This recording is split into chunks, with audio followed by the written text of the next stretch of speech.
Hey everyone, welcome to another weekly art video. I hope you're having an amazing and super inspiring day, and thank you so much for joining me on this one. In today's tutorial, I'm going to be taking you through my entire drawing process for this pair of cherries graphite study. I'm going to be taking you through everything, starting with how I create my preliminary outline sketch freehand, to how I do my layering and develop all of my different value areas, lights, midtones, and darks using 3 different drawing pencil grades. Alright, so without much further ado, let's go ahead and jump straight in. So here are the basic drawing supplies that I'm going to be using for this study. I'm going to be using 3 different drawing pencil grades from my Faber-Castell 9000 series drawing pencils. And these 3 drawing pencil grades are a B pencil, a 4B pencil, and an 8B pencil. I'm going to be using a drawing sketchbook from Canson, and this sketchbook is 9 by 12 inches in size. Aside from these items, I also have a few different erasers on hand. One of them is a regular soft eraser from Faber-Castell. That blue chewed up bubblegum looking thing is my kneaded eraser. And I also have my Mono Zero eraser, which is a barrel or pen-like eraser. And finally, I am bringing in a blending stump because I am going for more of a realistic finish with this study. All of these drawing supplies I usually get via Amazon. Okay, so this is the reference photo that I'm going to be using for this study. I downloaded this photo via pexels.com and it was taken by photographer Lisa. I'm going to make sure to leave a link to this photo down below in the description box in case you'd like to download it yourself and work on this study alongside me. After having downloaded this photo, I opened up the image in Photoshop and desaturated the photo or turned it into a black and white photo, and that was the photo that I worked with throughout this process so that I could easily focus on value or tone. Why? Because it is through pinpointing lights, midtones, and darks and being able to recreate those different value areas and shapes in my drawing that I'm going to be able to arrive at a higher level of realism. In realism, value is number 1. Working from a grayscale photo or a black and white photo is something I would highly recommend for beginners who are looking to develop their ability to pinpoint different value areas, lights, midtones, and darks. And I'd recommend this for anyone who is looking to improve the level of realism in their work. Alright, so jumping into phase number 1 of this process, which is going to be my freehand outline sketch. I am using the hardest pencil grade that I chose for this process, which is my B pencil, which, by the way, I would recommend checking out my drawing mini course for the total beginner, especially class number 1, where I explain about different drawing pencil grades, how they are different from each other, and how they can come in handy throughout the drawing or sketching process. If you haven't already and you are not sure about what different drawing pencil grades are, I'll make sure to leave a link where you can access that mini course for free down below in the description box as well. But I am making sure to use the hardest pencil grade in the beginning because this is going to enable me to create a light sketch, and I am also making sure that I'm not exerting very much pressure at all on my pencil. I am drawing lightly so that I don't scratch or damage my paper, so that I can easily erase mistakes and refine my drawing as I go. And also because since I'm going for more of a realistic finish with this one, I want to make sure that at the end, this entire outline sketch disappears. As I develop my different values, this outline sketch should not be visible at the end. This is important because in realism, there are no outlines. In realism, we have edges, not outlines. And if I create my preliminary sketch very dark, it's very likely that at the end, I'll be able to see my outline sketch through my shading, and that's going to take away from the level of realism of my work. So observing my reference photo, I am focusing on laying down the largest shapes first and also focusing on overall proportion. So how big are the cherries in relation with each other, and how big are the cherries in relation with the stems, which are the other elements present here. Proportion is all about getting the relationships between the different parts making up the whole of this image right. So it's all about comparing lengths, widths, and locations of different things in relation with each other so that we can reproduce those sizes, those shapes, and those locations as close as possible in our drawing. A question I'm asking myself at this point is, how tall are the cherries when compared to the length of the stems? Or how many times does the length of one cherry fit in the length of the stem? And you can help yourself by placing little tick marks where the bottom and top edges of the cherry would be and where the end of the stem would be, so that you can more easily visualize those lengths before you actually start drawing in the shapes for the cherries and the shapes for the stems. As you can see, I am going in and drawing these ovals or circular looking shapes using multiple straight lines and focusing on angles that will help me create that overall shape, as opposed to trying to go in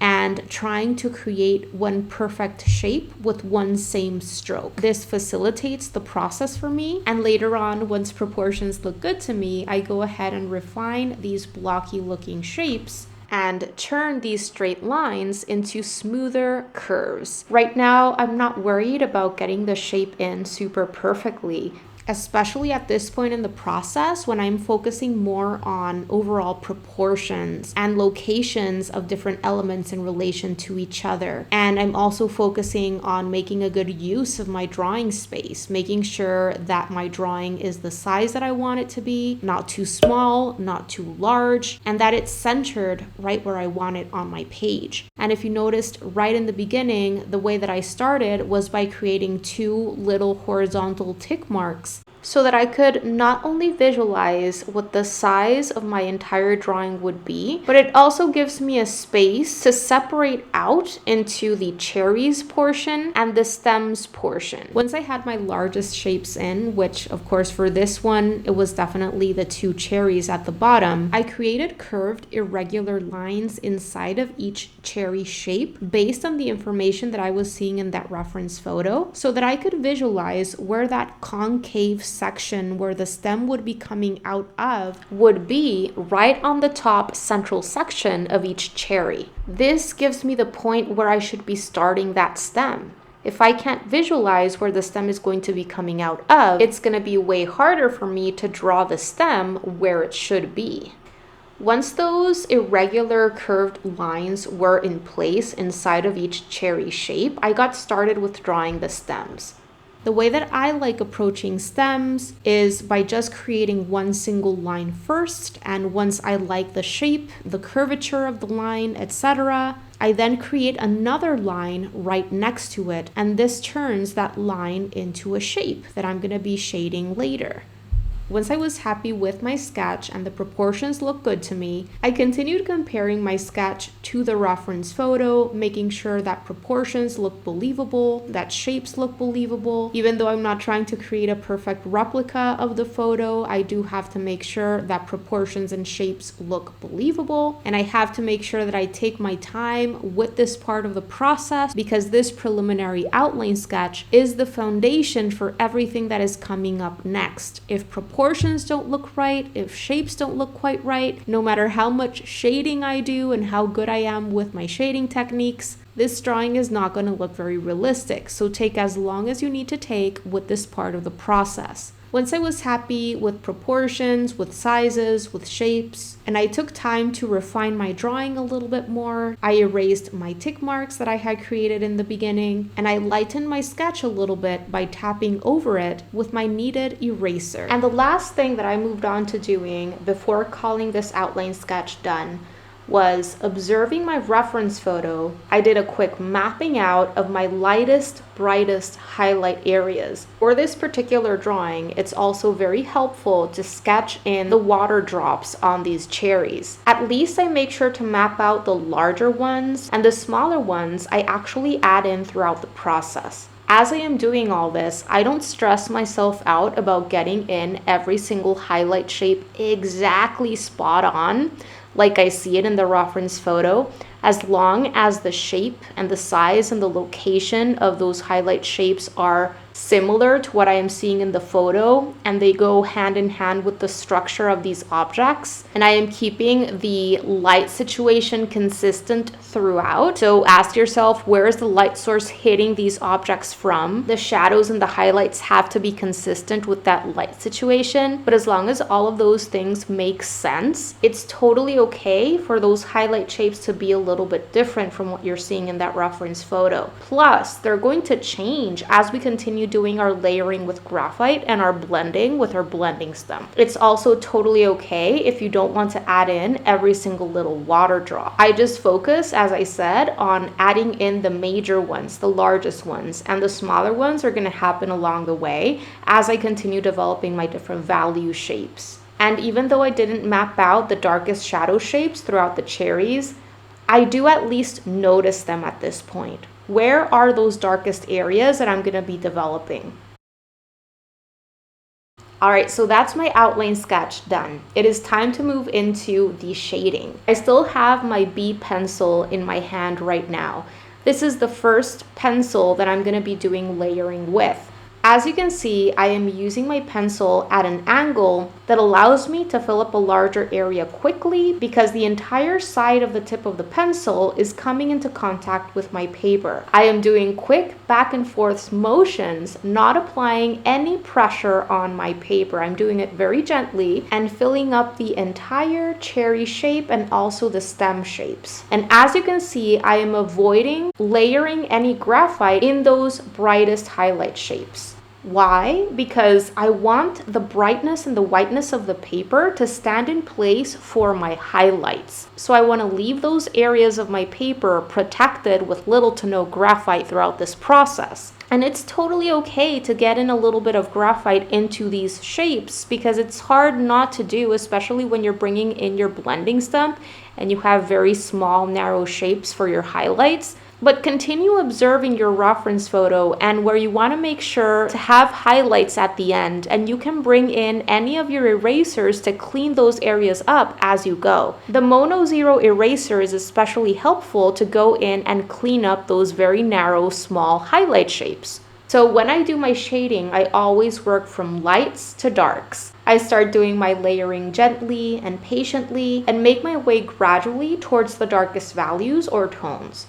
Okay, so with my first layer in, I'm going to go ahead and do my first smoothing process with my blending stump. So with my blending stump, I go over all of this graphite that I've just laid down, once again avoiding those brightest highlight shapes that I want to make sure to keep protected as much as possible throughout this drawing process. I go over this entire layer of graphite gently.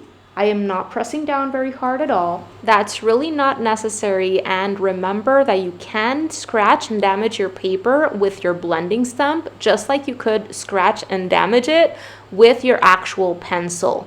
And you can see the huge difference between the graphite that I have smoothed out with my blending stump and the graphite that I haven't gone over. By doing gentle back and forth motions, this blending stump is helping me smudge and move this graphite that I've placed on my paper, and I'm able to apply it more evenly on the surface of the paper. Even though this paper is relatively smooth, it still has a tooth or somewhat of a texture to it, and by going over that graphite with a blending stump, you're able to get that graphite into the tooth of the paper so that it looks more even. You can see how I have managed to very easily smooth out and blur out that texture that was left behind by the pencil on this paper.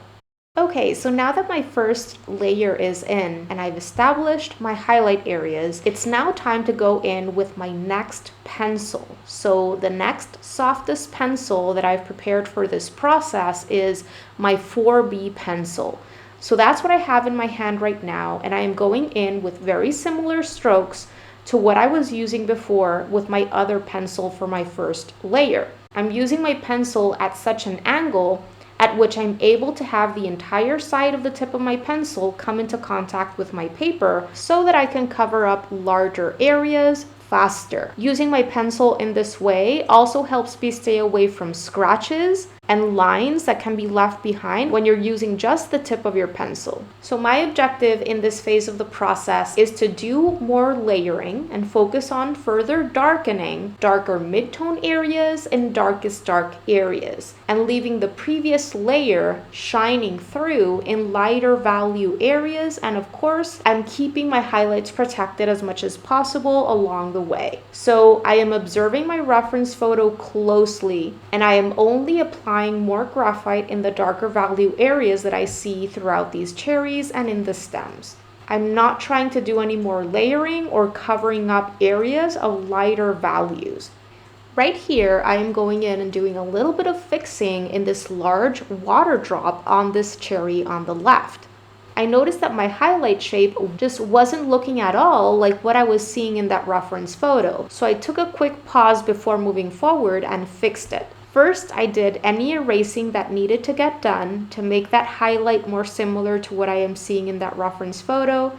Then I went back to my first pencil, filled the area in that needed to be filled in with those lighter midtones, and then went back to the 4B pencil to darken areas within that. It's very important to go back and forth between your photograph and your drawing and notice any differences. And if you see any mistakes that are important to fix them before moving forward to the next thing, because otherwise what I've found is that the mistake keeps getting larger and larger, and as you continue layering more graphite, the mistake becomes more and more difficult to fix.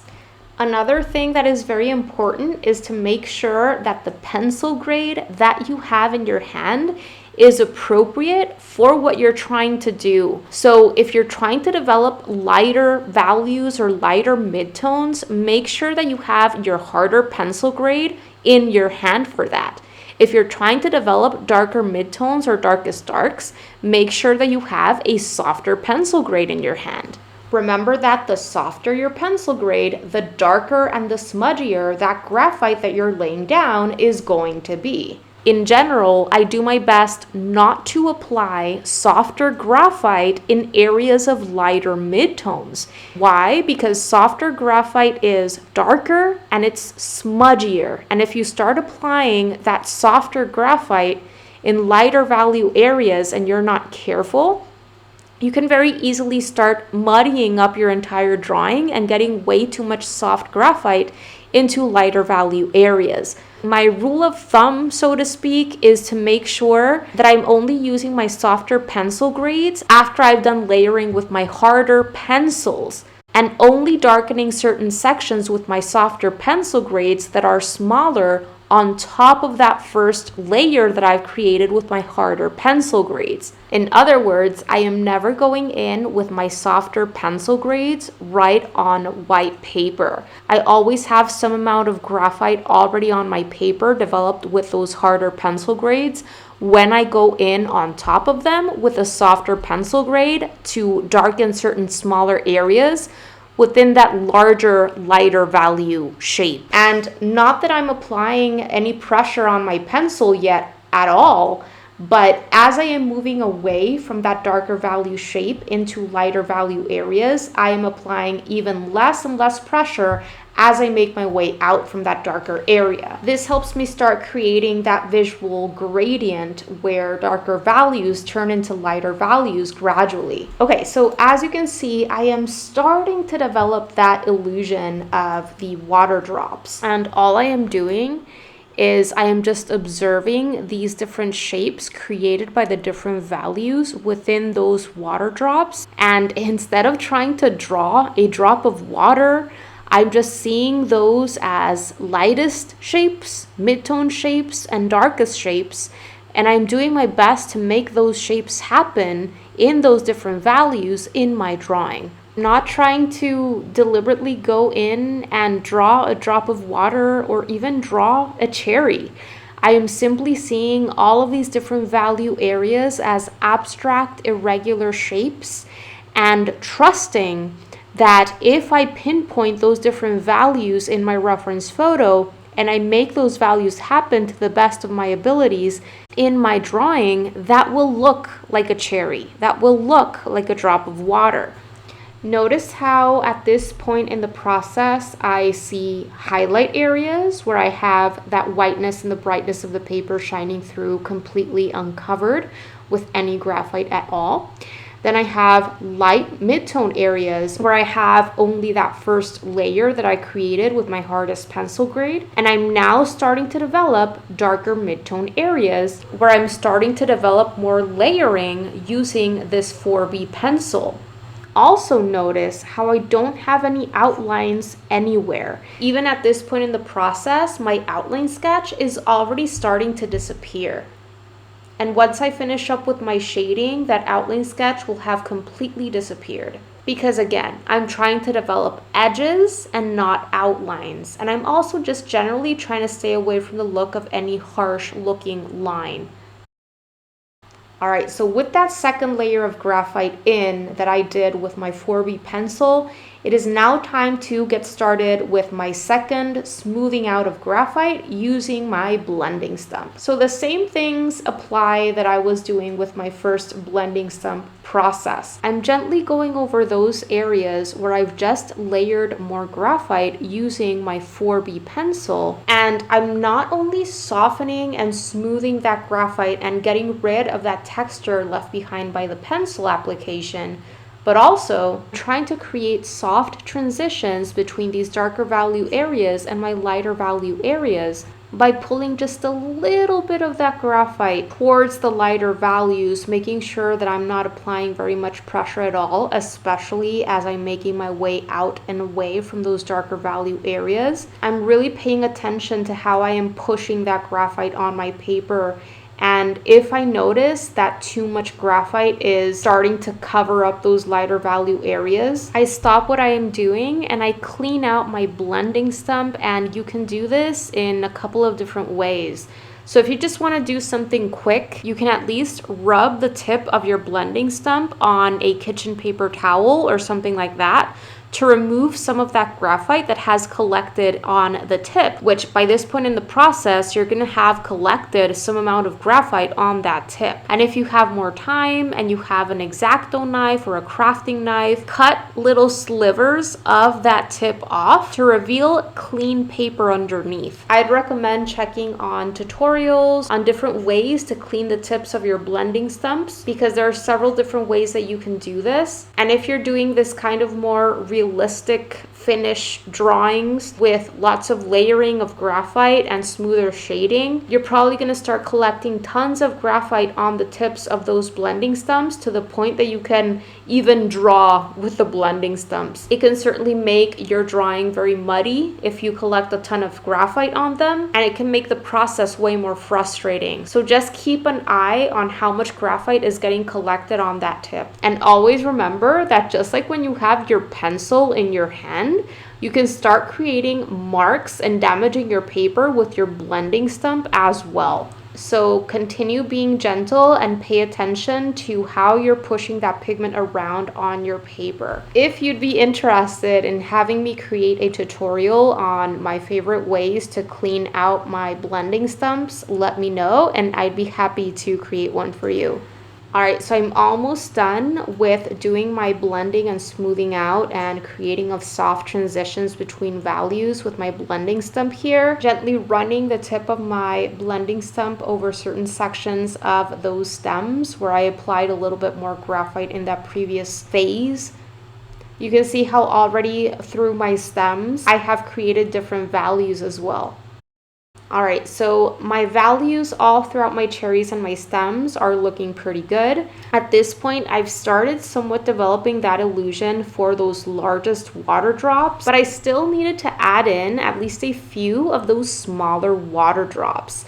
And I thought that this would be a great time to do this because the major values throughout the cherries have already been developed, and I'm already pretty happy with how the look of this three-dimensional structure is coming along. I know that I still have some work to do, but I've already managed to develop that wide range of values, and the majority of those values are already in. And now that I've taken care of those very important things of the major macro level structure, now I can go ahead and add in these smaller details. And just like with the larger water drops that I added, it's just a matter of noticing those highlights within those little water drops and the darker areas and making those happen with my B pencil first, and then darken little sections within them with my 4B. It's all going back to that same idea. If you're just going to be drawing on the whiteness of the paper, you want to make sure that you're starting with your harder pencil grade, your first pencil. And then if you're going to be darkening sections within that, then you can move on to using your softer pencil grades. Some of these smaller water drops are actually along the outer edge of the cherry, so that's plain white paper. I want to make sure that I'm getting started with my hardest and lightest pencil grade first.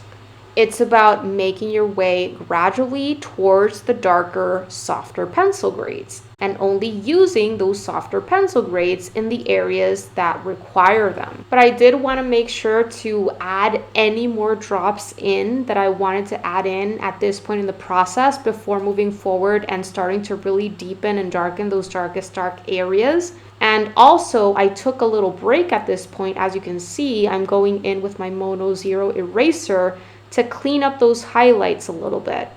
It's always important for me to take breaks throughout the process and not continue to layer and layer and layer, but come back to see everything as a whole and ask yourself, is there anything that needs to be fixed or refined or cleaned up before moving forward to the next thing? And if so, go ahead and fix that. All right, so we are nearing the final phases of this drawing process. It really is a matter of pushing the darkest dark values now. And before jumping onto my 8B pencil, which is my softest pencil grade that I'm going to be bringing in for this drawing process, I'm going to do a final layering using my 4B pencil, my medium pencil that I chose. The reason why I like going in with one extra layer with this medium pencil before switching to my softest pencil is because, again, the softest pencil is going to apply the softest, darkest, smudgiest graphite on my paper. And the more super smudgy graphite I have on my paper, the easier it is to start losing control, start getting that soft graphite in those lighter value areas, and you can start getting everything very muddy and very dirty and very messy, and it's hard to fix that. So I'm just doing a little bit more layering with this medium pencil first. I am really not applying very much pressure at all, maybe slightly more than before, but I'm not burnishing my paper or anything of the sort. I'm still using my pencil at that angle at which the entire side of the tip of the pencil is coming into contact with the paper. And I am really just focusing on doing more layering in darkest dark areas, the deepest, darkest shadow areas, pushing the contrast in those areas and increasing the range of values, because I know that by amplifying that range of values and having that very, very wide range of values from very light lights to a wide range of midtones to very dark darks, that's what's going to create realism in this drawing.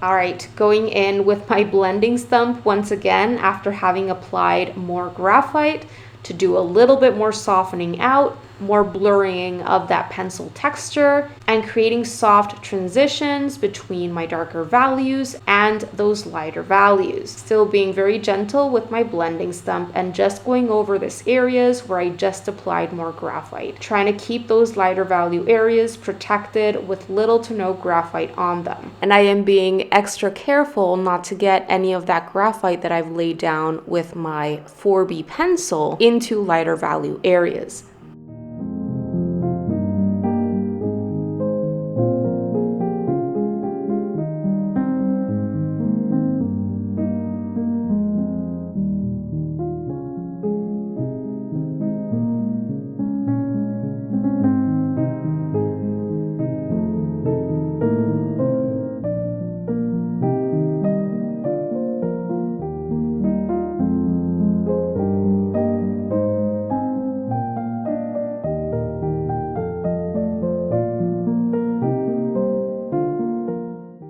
All right, so it's finally time to go in with my 8B. I am happy with the values that I've developed throughout these cherries and the stems. I'm happy with the midtones as well. I think I've developed a wide range of values all throughout these objects. So hopefully you can get an idea of how I really pushed bringing in that softest pencil grade back until I was actually happy with how things were looking, and I had already developed that wide range of values and that sensation of 3D form to a certain extent. So I can now go in with my softest pencil grade that I've selected for this process, which is the 8B. And what I am doing with the softest pencil grade is I am only applying the softest graphite in the very darkest value areas that I'm really looking to push more, where I'm looking to develop even more contrast. Even at this point in the process, I am not pressing down very hard at all, maybe just a tiny bit harder than before, but I'm not trying to burnish my paper, and I'm trying to stay away from a very shiny effect that happens when you start pressing down too hard. I definitely enjoy more of a matte look in my drawings, and when you start pressing down too hard with graphite, it can enhance that shiny look that happens when you completely smooth out the texture of the paper and you've layered a lot of graphite on top. My pencil strokes are also very similar to what I have been using so far with all of these different phases and my different pencils. You can see how the entire side of the tip of my pencil is coming into contact with my paper. Only this time, because I'm really darkening smaller shapes, those strokes are of course shorter than before. And at this point in the process, my outline sketch, as you can see, has completely disappeared. This is exactly what I was looking for when I was working on making that outline sketch in the very beginning of this process very, very light. I'm now at a point at which I've developed believable edges, and I don't see any outlines around these objects or even the drops inside of them. I stayed away from the look of lines as well, and I didn't darken any sections of the edges of these cherries or the stems unless that edge of the object was in shadow and needed to be darkened, or unless I perceived a darker value in that reference photo because of the roundness of these cherries. You can see how certain sections of those edges are darker and other sections of those edges are lighter. All right, so here is my last smoothing and blending process with my blending stump inside of the cherries. And just like before, I'm only going over the areas where I've just applied more graphite in that previous phase. I'm softening out the edges and creating soft transitions between these darkest value shapes and the lighter values around them. And I'm really paying attention to how I am pushing and pulling that graphite around on my paper, making sure that I'm not getting any of this softest graphite into lighter value areas that I want to keep protected. All right, so this next phase of the process is a cleanup and refinement phase.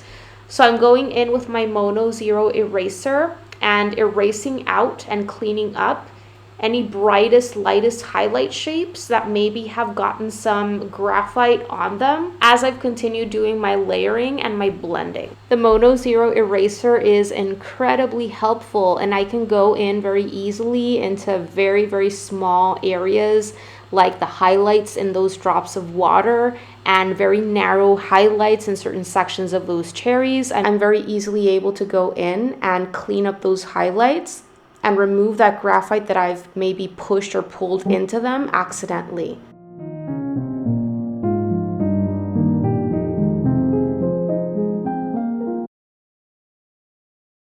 It is time to get to work on the shadow on the surface beneath these cherries.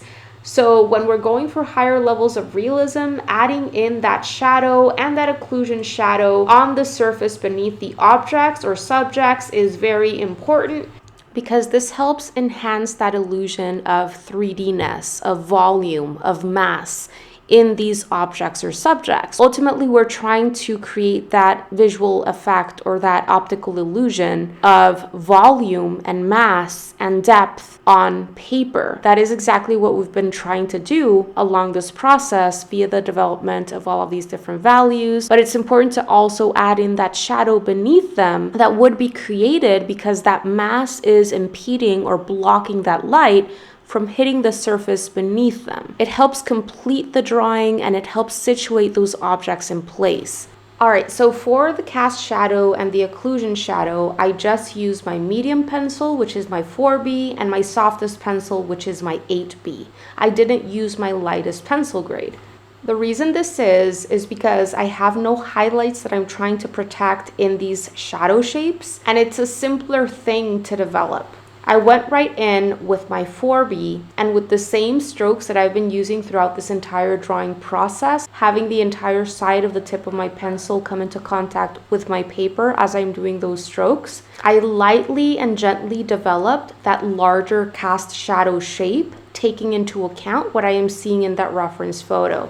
Once that initial layer that had been created with the 4B pencil had been added in, I went in with my blending stump, did very gentle smoothing and creating of soft edges. And then on top of that, I am now going in with my softest pencil grade, which is my 8B, and I am darkening the closest areas to the objects, which is the occlusion shadow area. The occlusion shadow is a smaller section within the larger cast shadow nearest the object or the subject, where no reflected light is able to reach and the object or the subject is entirely impeding that light from hitting that surface beneath it. No amount of light is able to reach that smaller section of the cast shadow. If you perceive those differences in values in your shadow shapes beneath your objects or subjects, even if they're very subtle, try to make them happen in your drawing and it's going to look a lot more realistic.